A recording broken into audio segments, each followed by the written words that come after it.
नाथनगर विधानसभा seat जो भागलपुर लोकसभा क्षेत्र का हिस्सा है, 2025 के बिहार विधानसभा चुनाव में एक रोमांचक रण क्षेत्र बनने की ओर अग्रसर है। आदाब, मेरा नाम तौसीफ है और आप देख रहे हैं आपका अपना प्यारा चैनल उजागर मीडिया। आज के वीडियो में हम नाथनगर विधानसभा का चुनावी समीकरण देखेंगे। नाथनगर सीट साल 1967 में अस्तित्व में आई थी। पहली बार चुनाव हुए कांग्रेस के कैंडिडेट के झा को जीत मिली। 1969 में यहां से भारतीय जनसंघ के चुनचुन यादव पर जनता ने भरोसा जताया था। 1972 में कांग्रेस के टिकट पर चुनचुन यादव एक बार फिर चुनाव जीतने में सफल रहे थे। फिर आया 1977, तब यहां जनता पार्टी के कैंडिडेट सुधा श्रीवास्तव चुनाव जीतने में सफल रही थी। 1980 में कांग्रेस के टिकट पर तालिब अंसारी यहां से विधायक बने। फिर आया दौर 1985 का।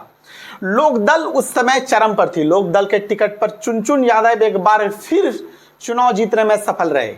1990 में जनता दल के टिकट पर सुधा श्रीवास्तव ने विरोधियों को मात दी।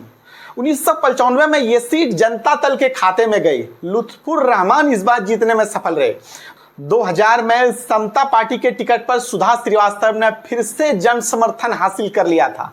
2005 में सुधा श्रीवास्तव एक बार फिर जदयू की टिकट पर चुनाव जीतने में सफल रही थी। 2010 और 2015 में लगातार 2 बार अजय मंडल नाथनगर से जदयू की टिकट पर चुनाव जीते, लेकिन 2020 के चुनाव में आरजेडी उम्मीदवार अली अशरफ सिद्दीकी ने यहां से बाजी पलट दी थी। 2020 में अली अशरफ सिद्दीकी ने 78,832 वोट हासिल कर राजद की पहली जीत दर्ज की। उनकी जीत में मुस्लिम और यादव वोटरों का मजबूत समर्थन था। साथ ही लोजपा के अमरनाथ प्रसाद 14,000 वोटों के कारण जदयू के वोटों का खूब बंटवारा हुआ। 2025 के चुनाव में नाथनगर सीट पर कांटे की टक्कर की उम्मीद है और उम्मीदवारों के फेरबदल ने इसको और रोमांचक बना दिया है। विभिन्न दलों में टिकट को लेकर संभावित बदलाव संभव है। राजद की बात करें तो वर्तमान विधायक अली अशरफ सिद्दीकी की उम्र को देखते हुए राजद उन्हें आराम दे सकती है। उनकी जगह सलाउद्दीन एहसान जो भागलपुर के डिप्टी मेयर है उन्हें मैदान में ला सकती है, जिनकी स्थानीय पकड़ अच्छी खासी है। मुस्लिम वोटरों के बीच उनकी स्वीकार्यता उन्हें मजबूत दावेदार बनाती है। वहीं एनडीए की बात करें तो जदयू का हमेशा इस सीट पर बोलबाला रहा है। जेडीयू के वर्तमान स्थिति को देखें तो पूर्व विधायक लक्ष्मीकांत मंडल का टिकट कट सकता है, इसलिए कि बुलो मंडल पे पार्टी दांव खेल सकती है। ये भागलपुर के सांसद रह चुके हैं, जिनका गंगोता क्षेत्र में प्रभाव अच्छा खासा है। उनकी उम्मीदवारी जदयू को खूब मजबूत कर सकती है। एक और नाम अजय राय, जिनका स्थानीय स्तर पर सक्रिय नेता और जो वोटरों के बीच नया जोश ला सकती है। अगर सीट लोजपा के खाते में जाती है तो रामविलास वर्मा खगड़िया के सांसद राजेश वर्मा के भाई, जिनका पासवान समुदाय में अच्छा खासा पकड़ है। अमर सिंह कुशवाहा स्थानीय स्तर पर जाना पहचाना नाम है, जो कोयरी और अन्य पिछड़े वोटरों को आकर्षित कर सकते हैं। अगर लोजपा को सीट मिलती है तो चिराग पासवान की रणनीति पासवान और अन्य वोटरों को एनडीए के पक्ष में मोड़ने में अहम होगी। जदयू के लिए बुलो मंडल जैसे अनुभवी नेता ब्राह्मण और अन्य समुदायों को एकजुट कर सकती है।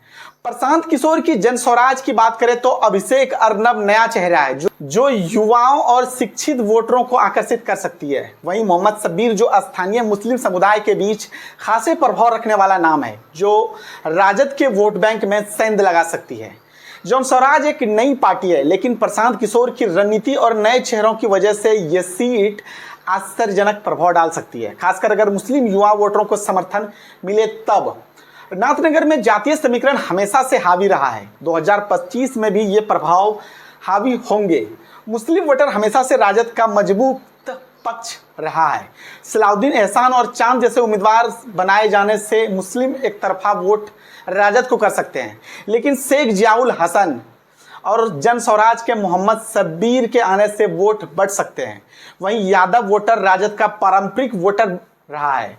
अगर एनडीए कुशवाहा और अन्य पिछड़े समुदाय के उम्मीदवारों को उतारता है तो यह समीकरण बदल सकता है। बात पासवान वोटर की करें तो चिराग पासवान के प्रभाव से लोजपा इन वोटरों को एनडीए पक्ष में मोड़ सकती है। 2020 में जदयू के नुकसान का कारण यही था। सबसे महत्वपूर्ण है प्रत्याशी चयन, राजद में अली अशरफ सिद्दीकी को फिर से टिकट मिलेगा या नया चेहरा आएगा, ये चर्चा का विषय है। शेख जियाउल हसन का वीआरएस और सियासी अटकल भी नई कहानी बुन रही है। अनुमंडल पदाधिकारी शेख जियाउल हसन के वीआरएस ने नाथनगर में सियासत में नया मोड़ ला दिया है। उन्होंने निजी कारणों का हवाला देते हुए फिलहाल राजनीति में आने से उन्होंने जरूर इनकार किया है, लेकिन सूत्रों के अनुसार वे नाथनगर से चुनाव लड़ सकते हैं। उनका प्रशासनिक अनुभव और क्षेत्र में सक्रियता उन्हें मजबूत दावेदार बनाती है। खैर, जो भी हो, मुकाबला काफी दिलचस्प होने वाला है।